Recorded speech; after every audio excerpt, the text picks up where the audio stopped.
Morning everyone. Today I want to go over the best training splits for calisthenics, the most common one, and maybe how changing the training split could help you solve your injury plateau problem. This will be also relevant not just to purely calisthenic athletes. This will also be relevant to people who are incorporating calisthenics into their lifting or primarily doing lifting with calisthenics. You are combining them. So stay tuned. This is based on my 14 years of experience going through the trenches to do high-level skills myself, and also mostly applying that through all walks of life, coaching hundreds of people to high-level results. There are a few most common calisthenics, specifically, training splits that I see around, and some of them are even unique, I would say. You only see them in calisthenics. Calisthenics is a strength-oriented activity. You want to get better at a few designated movements. Some do calisthenics more bodybuilding style, but then I will just mostly call it bodybuilding training with bodyweight exercises. Most calisthenics practitioners are very focused on getting a few movements better. And it leaves them with a few options. The most common calisthenics split that I see, and no doubt, would just be upper body across the board. Every session is upper body, whether you're training 3, 4, 5, or 6 days a week. Your focus might be dips and pull-ups. Your focus might be planche and front lever. Your focus might be handstand push-up and handstand and one-arm pull-ups progressions. Regardless of what your current level of advancement is and the skills that you are chasing, you will train those main movements, those goals, every time that you work out to a certain capacity, maybe sometimes lower reps, sometimes higher rep, more intensity, less intensity, faster, explosive or slower, but you will train those main movements that you want to improve, that you are focusing on every training session that you show up, 3, 4, 5, or 6 days a week. Basically, an upper body day across the board. Another common one, derivative of that, would be one lower body session sprinkled into those upper body days. And we can, for the sake of the video, disregard the lower body day because it carries less meaning to why you are slightly injured, you have an inflammation, and you are not progressing, and you've been plateauing for a while. And maybe, if that's the case, why you should consider a different training split, what my experience was. And maybe, if you are not injured, this is one thing that you might consider for the foreseeable future. Let's put the lower body day to the side because it's not as relevant to the topic. The next most frequent training split, I would say, is a push-pull. So here there's already an idea of splitting the workouts into different muscle groups. You'll do a push-pull twice a week, but for calisthenics, I also see push-pull 3 times a week, training 6 total days a week. Generally speaking, a lot of calisthenics athletes train high frequency, and one of the reasons is that it is not as stressing on the nervous system. There aren't a lot of heavy movements that zap into your nervous system and your central recovery. If you will do, for instance, heavy power clean and then barbell back squat, and you're already squatting about double body weight, maybe finishing the session with RDLs, you are zapped. For calisthenics, if the movement is very advanced, there will be a lot of local fatigue. Let's say you're training one-arm chin-up. There will be a lot of bicep and elbow fatigue, very local, but not a lot of systemic fatigue to where you feel like you have to necessarily take a full rest day the day after. Therefore, most of the training calisthenics splits are high frequency. Push-pull 4 or 6 days a week, upper body 3 to 6 days a week, and then the next training split, which I would say is unique to calisthenic because it's movement based, will be the straight arm bent arm. So here is where you split the movements into straight arm day, movements like iron cross, plunge, front lever, and now a bent arm day, movements like dips, pull-ups, chin-ups, one-arm chin-ups, handstand push-up. And you repeat 4 to 6 days a week. Those are very common. I've seen that being taught by high-level performance or coaches, and I see the same common issue because 99% of the clients I work with, they come with an existing injury. It's no coincidence, okay? And I was exactly the same. I did either, so my most consistent training split that I was on, transitioning from barbell to calisthenics, was straight arm, bent arm, lower body, straight arm, bent arm, either rest or run. Okay, that was the most common split for me. Basically 4 upper body days. You do change the movements, but there's a lot of overlap in straight arm, bent arm. Yes, straight arm might be plunge and front lever, and the bent arm might be handstand push-up, but there's a lot of anterior deltoid overlap. There's a lot of chest overlap. There's a lot of overlap in terms of muscle group engaged. And I added a bit of lower body, but you can, again, disregard that for the sake of the video. That was the most consistent one. And developed a lot of golfer's elbow around this practice. And I wasn't able to push through for months, even years, really taking care of my elbow and rehabbing. I tried to rehab it a lot, but I kept doing the same mistakes in my programming and training split. So doesn't matter how well I rehabbed the elbow, the stress was already there. I didn't manage my program good enough. Where I want you to now consider other training splits, okay? The problem with some high frequency training splits is that it is very hard to manage the load. You come into the session and you do, as much as you feel like you basically can, and the next day you do the same. And that kind of, it puts a lot of pressure on you being able to intuitively decrease volume and intensity on a daily basis, where in reality and history should tell you that you're not doing such a great job at it if you're injured, or you're just plateauing and you don't have the results that you expect, if you actually track progress. And especially if you're a very dedicated, hard-working type of athlete, because you want to come into the session and you'll want to do the best to your ability every day. And that will make you push the volume and the intensity high every workout for as much as you can. And over the course of multiple workouts in a week in a high-frequency setup, it will cause load management issues. It's very hard to be this dedicated, hard-pushing athlete, very consistent, and also be able to pull back intuitively, not overshoot progressions and overall volume so you can recover. And this was my experience when I did push-pull 6 days a week, or straight arm, bent arm, and lower body and running, basically training my upper body 4 days a week plus. The same muscle group 4 days a week plus, or 3 days a week plus. If that's the case for you, and you might have this nagging small injury, pain, inflammation, or you just don't have the results that you expect, you might want to transition to more intermediate and advanced training splits.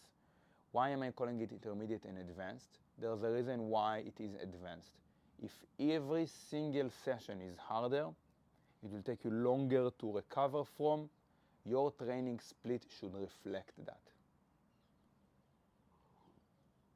Your training split should accommodate the fact that you need more recovery for every muscle group, which leaves you now a few options. If you've been doing upper body 3, 4, 5, 6 days a week, transitioning into push-pull twice a week will give you now 72 hours to 96 hours between the same muscle groups. So this is already a better decision than the straight arm bent arm 4 to 6 days a week, or the full body 3 to 6 days a week. You'll be able to get by training harder and more intense and more volume every session because you still have 3 to 4 days between every muscle group to recover. So even if you do a lot of damage per session, you have 4 days to recover from, and in many cases this will be enough for most people to recover and adapt, so you'll be able to progressively overload over the course of weeks and months. You'll add reps and weight, and you'll see that you are making progress, and you'll feel better, and it will be enough for the inflammation to dissipate over the course of a few weeks. This is a solid routine if you are fairly strong, if you've been doing calisthenics for a few years. If you're even more advanced, if that doesn't solve the issue, if that's not enough for you, you might come to the conclusion that 72 hours is not enough for certain exercises for you to recover from. And now I recommend a different training split, which would be a 1.5 times frequency per week, okay? Basically, you are not even repeating the same muscle group twice a week. What is a 1.5 times training split? And this training split was the one to heal my elbow and break through the lifetime plateaus that I had. I basically thought, this is my ceiling, I reached my potential. You know what, Rafael? You had a good run. You did stuff way more advanced than you ever imagined you could have. You know, you gave calisthenics a shot. It wasn't the case. It was an excuse for load management and not understanding programming enough.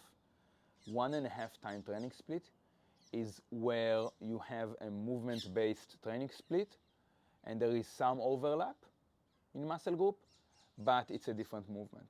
For instance, you do a planche day, front lever day, and you do a dip day, and you do a pull-up day. So you don't repeat the same movements every day. There is some overlap between planche and dips. They both train the anterior deltoid. There is some overlap, but not as much as if you would have repeated planche twice a week. And necessarily not as much as if you would do planche and dips and handstand and push-up 4-6 days a week, right? So it's taking the push-pull split and elongating the recovery even further because you are not doing the same pushing movements every workout. You have 7 days between the planche day to the next planche day. Or you have 7 days between the dip day to the next dip day, okay? This is a common barbell athletes program where you have a squat day and you have a deadlift day.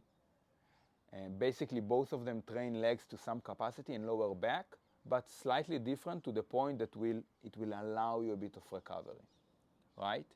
And you have a bench day and you have an overhead pressing day. They have some overlap, but it will elongate the stress recovery adaptation cycle enough for you to recover, right? I love this routine because that's enough for most people who've been stuck in this intermediate phase for a lot of time and they have a lot of injuries. It's basically a 1 lift a day type of a routine, and you have other exercises. It's not really 1 lift a day, but it's a 1 big movement a day. You are able to train it very hard, you can almost disregard the level of intensity and volume and train intuitive like you want and push very hard, and you have 7 days to recover for the next same movement workout. And you might have other exercise related to that movement in the same day. So you can do a one-arm pull-up progression, starting very heavy, and then move on to chin-ups and pull-ups to finish off the session, higher volume, higher rep. You still have 7 days for your next pull-ups. You might have another day where you train the front lever, but you'll give maybe the elbows a rest. One-arm chin-ups are very heavy on the elbows, much more than the front lever. So it's different movement. You basically, the load, the stress is split over the body much more, evenly, and you don't have this local fatigue training the same movement, high frequency every session. So if, for instance, it's no coincidence that I'm talking about golfer's elbow, it's a very common issue. If golfer's elbow was an issue for you doing a ton of one-arm chin-up progressions, then you give that 7 days a rest before your next one-arm chin-up session. That will help you a lot. You might do some front lever in that other front lever day, technically pulling, but it's different enough. So it splits the stress differently throughout the body, not a lot of local fatigue. That's the 1.5 times per muscle group training split. I was exposed to it actually training higher level skills, and that really helped me overcome my year-long plateau and multiple year-long golfer's elbow that I had actually on my left elbow. And I ran that with iron cross and plunge. Okay, so I had an iron cross day and I had a plunge day. They are somewhat stressing the elbows both, but slightly different. There is some overlapping muscle group, but slightly different. This one uses more of the chest, this one uses more of the deltoids. This one uses more of the biceps, this one uses more of the lats. So you have some pushing and pulling exercise, muscle groups that are usually associated with pushing and pulling, but it's slightly different. So it's less frequency than if you would run a push-pull twice a week. Now we can take this even one step further. If even this routine is too stressful for you, and you will not only do a 1.5 times a week frequency per muscle group, you will go all the way to doing a bro split. It's uncommon to calisthenics, but it is how a lot of advanced powerlifters or bodybuilders end up in, because they understand that a very hard leg day requires 5, 6, or 7 days of rest. Okay? You'll usually feel the soreness. This is a good cue that you can use. You will feel the soreness after a very hard workout, maybe for 2 or 3 days, and then it will dissipate. It will take you a few extra days from this point to fully adapt, and then you can progressively overload, tap into the next workout, fully recovered. Okay? And you end up with a bro split where you are doing a chest, a back, a shoulder, and a leg day. And now, not only you are not repeating the same muscle group in a push-pull or straight arm, bent arm split, not even the 1.5 times frequency per muscle group split, where is there some overlap in muscle group, but it's different movements every workout. Now you are thinking about, okay, I'm using the back once a week, front lever or one-arm chin-ups. I'm giving the back even more rest than it would have had in a 1.5 times frequency per week. So now you do the one-arm chin-ups and the front lever on the same workout. And then the next workout will be shoulder focused. This is where you'll do your handstand push-up, for instance. And again, you might throw other movements that are related to the same muscle group in that session, but you'll have now 7 days to recover before the next workout training the same muscle group. You are not splitting the one-arm chin-up and the front lever to two separate sessions. You're doing them at the same session, so you'll have more recovery for the same muscle group. Okay? You'll have a shoulder focus day doing your handstand push-up. You might have a chest day focusing on deep progression and exercises and push-up progression and exercises. And you might have a lower body day doing your single leg squats and Nordic curls and abs and calves. This is where you can also tap into sprints and jumping. And you might even want to add an arm day. Okay? As long as you repeat the same muscle group only once a week, you'll have even better recovery. And it sounds weird to do a bro split in calisthenics or even a one lift a day type of a routine, as I mentioned prior, in calisthenics, because you want to train the planche more than once a week. You think and you've heard that you need to train them as frequently as possible. And it's true, you need to train them as frequently as possible, as you can recover from, is really the key here in this video. As long as you recover from the exercise, train it as frequently as possible. Which athletes usually advise you and showcase the extremely high frequency training style? The light, small athletes. Very light and very small athlete. And even them might be chronically injured, admittedly, and not really overcoming their pain and injuries. Even them. It's no coincidence that it's almost exclusively the very light and small athletes, because the amount of stress that you are doing to the body per workout, when you are weighing 60 kilograms, when you weigh 60 kilograms or 130 pounds, and you are 5'3", and you have a shorter wingspan, every rep is half the stress to the body. Every rep is less range of motion. Every rep is less time under tension. Take the same movements with a 90 kilogram athlete, a 200-pound athlete who has longer wingspan, is taller, has a lot of leg mass. Now the leverages, the joint angles, the total load per movement, and the range of motion and the time under tension are much higher, to the point that is almost unrealistically impossible to manage the load on a high frequency setup.